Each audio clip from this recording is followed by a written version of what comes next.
up guys, MKBHD here, and this is iPhone 10, and it's my favorite iPhone ever by far. And there's no doubt that in the history of iPhones, this thing is iconic. It's more modern, it finally feels like a new iPhone. That's a big part of why I like it so much, but that's also the source for a few sore spots. There's a learning curve to this phone. Very clearly still an iPhone, you still mostly know how to use it, but there's a couple things that are different that you'll have to get used to.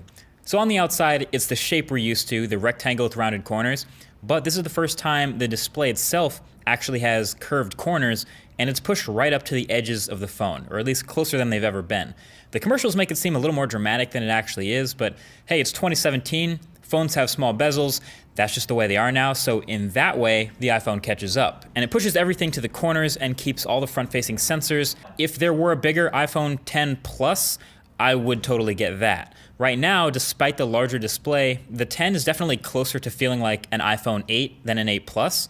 It still feels like a smaller phone compared to the others I've used. And also, thanks to the stainless steel sides, it's definitely slippery and it's definitely going to slide out of your pocket at least once. It happens to the best of them. And it's crazy, the silver, it's seen this before in other products. It definitely gets chipped and scratched. You probably already know I usually go for a matte. It's supposed to be the best way to grip your phone. Look for a full review of this bumper later this month, but I'll leave a link below if you want to check this one out. Camera bump, but not just for the usual reason, like rocking on a table. I've just kind of accepted that at this point. But because of the new orientation, a couple times I've noticed it's easy to accidentally get your finger in the photo or video you're taking, just because it's all up in the corner. It might take a couple days to get used to that and stop getting your... Just keep a smaller traditional bezel to house it. Some try to go no top bezel and put everything in the chin. Some try to minimize all the bezels and use a sort of a cutout notch.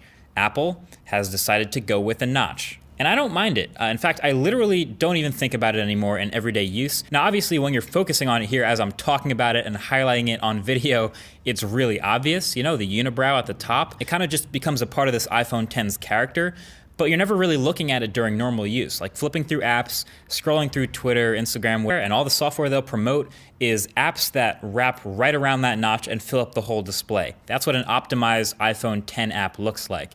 And since this is a taller aspect ratio, apps will have to get updated to do this. Developers will have to get on their horse and actually put in the work and update their apps to get them to fill up the display like this.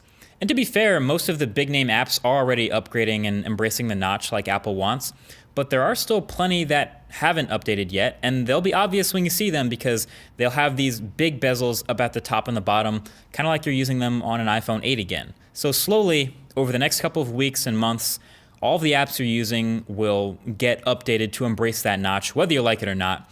It just takes some time. Probably the biggest change developers have had to make to their apps for a new iPhone since the beginning. So for the Retina display, I just call it their first OLED in a smartphone ever, finally. And it's pretty awesome. It's a 5.8-inch panel, high pixel density. It supports the P3 color gamut, HDR, it has True Tone. It doesn't get as bright and saturated as Samsung's like Note 8 and S8 displays, but it is still bright enough, not too cartoonish with the colors. Has a small blue shift when you tilt it off axis, but so do many other OLEDs to varying degrees. And it still has 3D touch, although I pretty much stopped using that completely except for lock screen controls that I wish I could